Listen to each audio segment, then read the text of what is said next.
Pro quo కేసులో 4 నెలల్లో దర్యాప్తు పూర్తి చేయాలని ఆ తర్వాత బెయిల్ కోసం జగన్ దరఖాస్తు చేసుకోవచ్చని గతంలోనే సుప్రీంకోర్టు తీర్పునిచ్చింది. దాని ప్రకారం ఆ గడువుకు 4-5 రోజుల తరువాత సీబీఐ అన్ని ఛార్జ్షీట్లను వేసి దర్యాప్తు ముగిసిందని కోర్టుకు స్పష్టంగా చెప్పింది.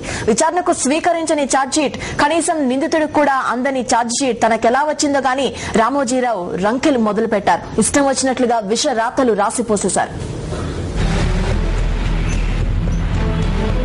కేసు దర్యాప్తు ముగిశాక బెయిల్ పిటిషన్ వస్తే కోర్టు స్వతంత్రంగా నిర్ణయం తీసుకోవచ్చని గతంలో హైకోర్టు సైతం చెప్పింది. ఈ నేపథ్యంలో జగన్మోహన్ రెడ్డి దాఖలు చేసిన బెయిల్ పిటిషన్ పై వాదన ప్రతివాదనలు ముగిశాయి. సోమవారం తీర్పు వెలువడనుంది. ఈ నేపథ్యంలో ఇటీవల వేసిన ఛార్జ్షీట్ లో అంశాలన్నీ నాణానికి ఒకే వైపును చూపిస్తూ 2 రోజులుగా ఈనాడు దాని తోకపత్రిక శివాలెత్తేస్తున్నాయి. విచారణకు స్వీకరించిన ఛార్జ్షీట్లు, కనీసం నిందితుడు కూడా అందని ఛార్జ్షీట్లు తనకెలా వచ్చిందో గానీ రామోజీరావు రంకెలు మొదలుపెట్టారు. అయితే దర్యాప్తు ముగిసింది కనుక బెయిల్ వచ్చే అవకాశం ఉందని భావించిన చంద్రబాబు నాయుడు దాన్ని అడ్డుకోవడానికి ఏకంగా ఢిల్లీ యాత్రకు దిగారు. 2 రోజుల కిందట తమ్ముళ్లను పంపించి ఢిల్లీలో కనిపించిన ప్రతి గడప ఎక్కించిన చంద్రబాబు నేరుగా రాష్ట్రపతితో సైతం ఈ అంశాన్ని చర్చించడానికి వెళ్లారంటే ఏమనుకోవాలి? అయినా జగన్మోహన్ రెడ్డికి బెయిల్ వస్తుందంటే చంద్రబాబుకు ఎందుకింత ఉలికిపాటు? తన అడ్రస్ గల్లంతైపోతుందనా? తన పార్టీ తుడిచిపెట్టుకుపోతుందనా? రాజకీయాల్ని జనక్షేత్రంలో తేల్చుకోవాలి తప్ప ఇలా చీకటి ఒప్పందాలకు పాల్పడడం సరైందేనా?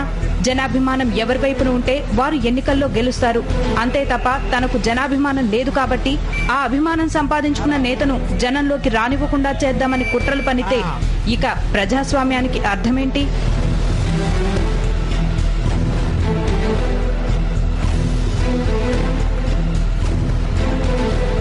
వైఎస్ జగన్మోహన్ రెడ్డి అరెస్టు నుంచి బెయిల్ వరకు అడుగడుగునా కుట్రబుద్ది చూపిస్తున్న సీబీఐ చంద్రబాబుపై మాత్రం ఈగ కూడా వాలకుండా చూసుకుంటోంది.